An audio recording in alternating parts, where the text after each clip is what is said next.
I'm Marty from Spring Ahead Media Solutions, and I'm going to show you how to resend an email to anyone who didn't open it. This is one of those email marketing tricks that just works really well. The way that I like to think about email marketing is the way that I interact with email, which is sometimes I just like delete everything in my email box. And it doesn't mean that I wouldn't want to read that email, just didn't want to read it in the moment. So resending to people who didn't open it is a really good way to get that information to them again. And you'll find that you still get good open rates on that second time around. Let me show you how to do it. So what I'm going to do is I'm going to take the email that I just sent and we are going to replicate it.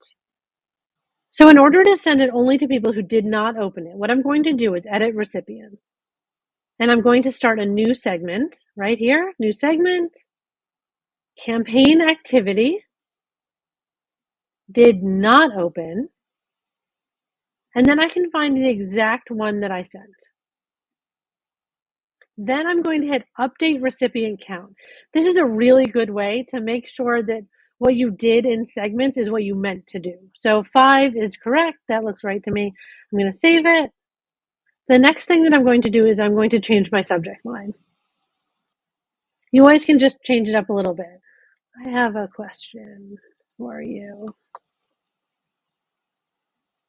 And then I'm going to schedule my email for 2 days from when I sent it the last time. You can decide what amount of time works for you, but I'm going to set mine 2 days from now.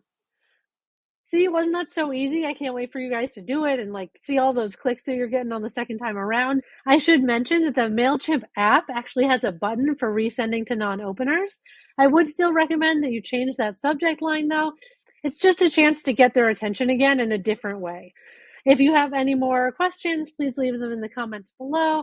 I put out all kinds of videos about Mailchimp. Don't forget to subscribe and I'll see you around.